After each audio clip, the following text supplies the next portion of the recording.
Hey, how would you feel if I started calling you Beautiful One? Be kind of gross. Yeah? You wouldn't like that? No. Okay. Our number one goal with our land is to grow food. Before we have any interest in having a space for our children to play, having a space to entertain guests, having a beautiful yard that is the envy of the neighborhood, we want to grow food. Beyond that too, we don't just want to have the ability to go outside and pick a salad to go with every single dinner. We don't just want the ability to eat fresh tomatoes when we're playing outside. We want to grow as much of our food as we possibly can. We want to get as close to, the ideals of, kind of food security as we can get. I love the idea of Justin Rhodes, permaculture chickens. Ian and I are really inspired by permaculture, and especially by the idea of utilizing the resources that you have and stacking function, which is really what is happening with Justin Rhodes' gardening technique. He is making the chickens do the work for him. He is trying to find a way to take the resource of the chickens to do not only labor, but also soil building for his future gardens. Rather than doing all the work himself, he's using the chickens to do the labor and the tasks that he doesn't have to do. By not fighting against what the chickens naturally want to do in the yard, he's actually saving himself time, and that's just amazing. So come with me and I'll show you how we use chickens in our yard.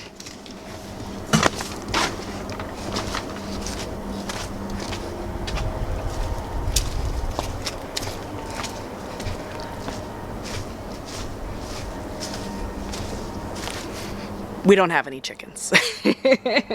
I would love to have chickens. The benefits that you get for the soil fertility, like the tasks that they can do in getting rid of pests in your garden, as well as scratching the top of the surface, eating weed seeds at the end of the season or in the early spring.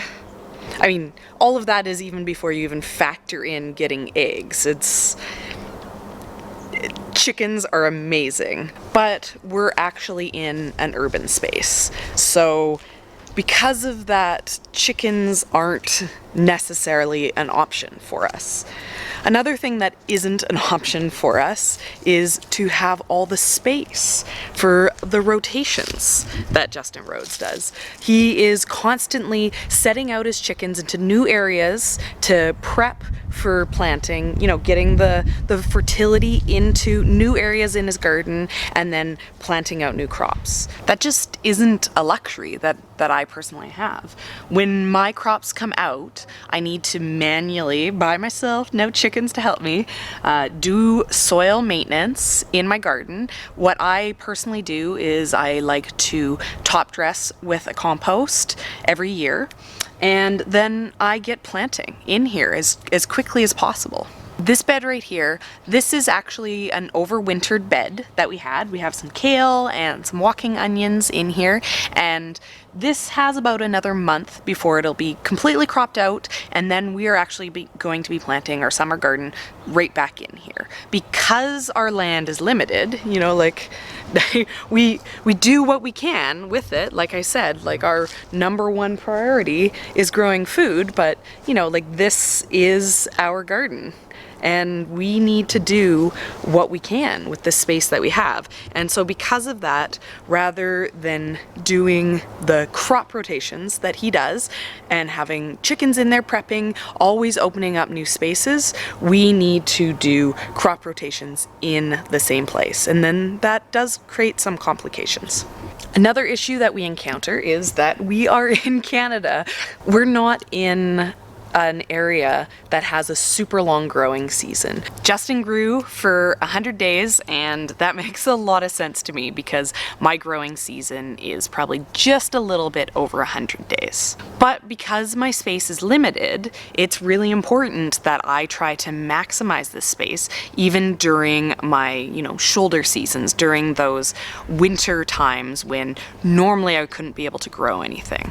This bed here, this is a great example because I'm growing garlic here, and the garlic gets planted in the fall, and then it kind of just hangs out in the garden until the weather warms up a little bit, and then it starts growing. And because of that, this crop is finished a little bit earlier than it would be if we planted our garlic in the spring. But so this is a great way that we have found to utilize our garden over the winter. There also are a little bit more complicated ways that you can do this, such as, getting covers, building polytunnel covers and things like that so that the crops can survive those really cold temperatures that we get here over the winter. We get down to -20 where we are. We're in a zone 6. So because of that, we are very limited in what we can grow over the winter.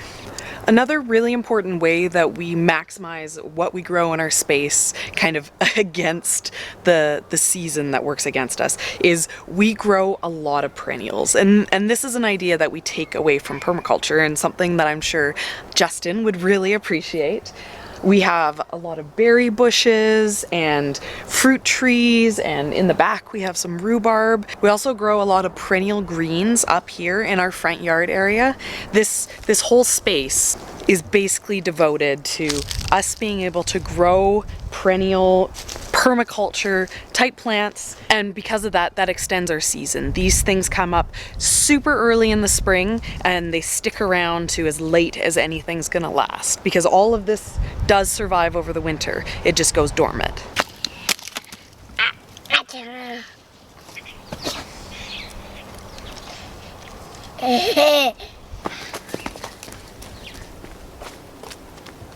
Since we don't have any chickens to do the work for us, one of the ways that we utilize the resources that we have is by using our municipal water, because we're urban, to make it really easy and efficient to water our garden.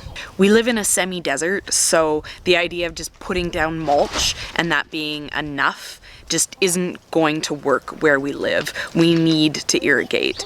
And to make that as simple and labor-free as possible, we've invested into irrigation. We use a drip irrigation, which we find to be highly efficient for getting the least amount of water to do the most amount of work in the garden. And we use that to make it so we don't have to be out here watering the garden ourselves. It does it itself. Because we're not only trying to grow food, but also preserve food for use in the off-season. Using our time wisely in the garden is really important, because without it, we wouldn't be able to have the time to actually do the preserving on the back end. It's one thing to grow a ton of food, but it's another thing to be able to actually eat it. And because our goal is food security, the abundance has to do more than just grow. It also has to be able to be on the table when we need it on the table, and part of that is having the time to freeze or can it for use throughout the winter. One of the things I really believe in when it comes to gardening is that you need to take what you can get from what everyone else is doing. Obviously, I can't have a garden exactly the same way as Justin Rhodes, but I can take some really important lessons from what he is doing in his space and apply them to my space. The importance of using the resources that you have, the importance of taking a step back and thinking a little bit differently about how people have always done something to find a better solution for how to do it in the future is really dear to my heart. Obviously, not everyone lives like this. Not everyone is utilizing their urban spaces for function, for food security, for sustainable living, in the same way that most people aren't using their chickens to prep garden beds. And I feel that lesson of thinking again about how something is, to find solutions that work best for you, is something that we can all take away from Justin Rhodes' channel. So I want to send a really big thank you out to Justin Rhodes because I stole your wood soil block idea. I was racking my brain trying to think of a way to do the soil blocks without buying plastic trays for them. And then I was watching one of your videos and you had those amazing wooden trays. You know, I'm not quite ready to use them without the sides. I like the sides, especially because my kids come along, so it protects my blocks a little bit. But I'm going to give your doing the starts throughout the season in the soil blocks a little bit of a test here in my home garden, though I have to admit, I'm still a pretty big direct seed devotee, but so this is my proof that even when it feels like there's nothing that you can learn from what someone else is doing because it's so different from what you yourself are doing, there is still things that you can take away. There's still things that you can learn. I know I'm super excited to check out the premiere of the Great American Farm Tour full-length movie tonight. I'm sure all of you guys are too. But I've said it before in one of my videos. I'll throw a link up there. All experts can do is give you ideas of things to experiment in your garden. And it is really valuable to have that knowledge behind you, but it doesn't mean that you have to do it exactly. So if you're super inspired by Justin Rhodes, just remember that as important as knowledge is for achieving your goals in your garden, confidence is just as important. So I hope you all have an amazing 2018 garden season. This year we're doing something completely different. I know I talked about how we grow food for our preserving and for our year-round use, but this year we're going for numbers. We're trying to grow as much as we possibly can in our urban lot. And because we're going to have so much excess that we wouldn't be able to preserve, we're going to be donating our excess to charity. Because I feel as important as having abundance is, sharing abundance is equally as important. So if you'd like to see how that journey goes, make sure to subscribe to the channel and we'll see you again. Hey, Leah, how would you feel if I called you a chidler? What do you think of that name? You don't like it? You don't think it would be funny if I called you a chidler? No. No? Hey, what's that thing that you say for videos? Make sure to follow our channel. Make sure to subscribe to our channel. Goodbye.